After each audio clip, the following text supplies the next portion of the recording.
In the dynamic and often perilous world of cybersecurity, a troubling trend has emerged.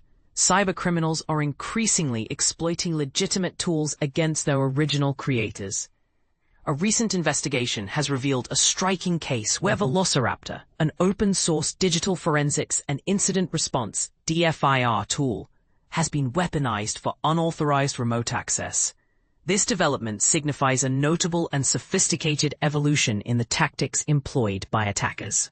Originally designed by Rapid7, Velociraptor serves as a robust platform for digital forensics and incident response, enabling security teams to query endpoints, gather artifacts, and hunt for potential threats using its unique Velociraptor query language, VQL. However, a report from Sophos News, published on August 26, 2025, sheds light on a disturbing twist. Cybercriminals have begun using this tool not for protective measures, but rather to gain persistent access to targeted networks. Chapter 1. Understanding the mechanics of the abuse. The attack commenced with the installation of Velociraptor's agent on compromised endpoints, cleverly disguised as a harmless investigative process. Once inside, the attackers utilized the tool's features to download and run Visual Studio Code, VS Code, a widely used code editor. They then configured VS Code with tunneling extensions, effectively creating hidden command and control (C2) channels. This method allowed them to execute code remotely without triggering immediate alarms, as their activities appeared to be part of legitimate administrative functions. According to the same Sophos analysis, the attackers cleverly routed their communications through Cloudflare workers' domains, further concealing their presence. This approach marks a significant shift from previous tactics where threat actors typically exploited remote monitoring and management, RMN, tools like TeamViewer or AnyDesk.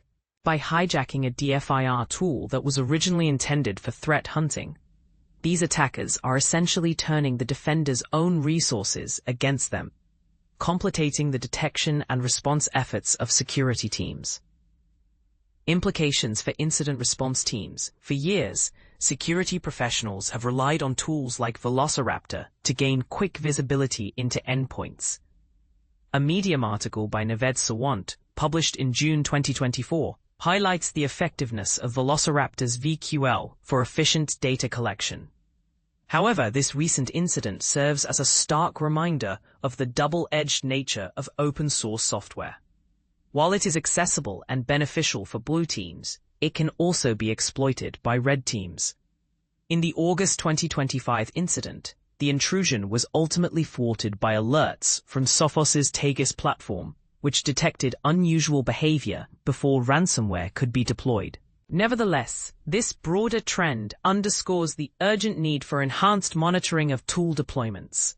Cybersecurity experts on platforms like X, formerly Twitter, including Adam Goss, have voiced similar concerns, emphasizing how these abuses shift the focus from RMN exploitation to the weaponization of DFIR tools, potentially undermining trust in critical security utilities. Evolving defenses against tool misuse. To effectively combat these emerging threats, organizations must adopt stricter controls, such as implementing behavioral analytics and zero-trust verification for tool executions. As outlined in a HelpNet security overview from August 2023, while Velociraptor's strength lies in its ability to provide deep insights into endpoints, it can also become a liability if not properly safeguarded. Industry experts recommend integrating multi-factor authentication for accessing these tools and conducting regular audits of open-source dependencies. The findings from Sophos align with patterns observed in their 2024 Active Adversary Report, which noted that remote desktop protocol abuses were prevalent in 90% of the attacks handled by Sophos incident response teams in 2023. This latest misuse of Velociraptor could potentially inspire similar attacks, prompting organizations to re-evaluate their incident response strategies. Looking ahead, a call for vigilance. As cyber threats become increasingly sophisticated, the distinction between defensive tools and offensive strategies continues to blur. The investigation by Sophos serves as a crucial reminder that advancements in security must be accompanied by proactive risk management measures. Ultimately, fostering collaboration between tool developers and threat intelligence communities, perhaps through shared vulnerability disclosures, could help mitigate these risks. For now, this incident reinforces a fundamental truth in cybersecurity. Even the protectors can become gateways for attackers if they are not vigilantly monitored.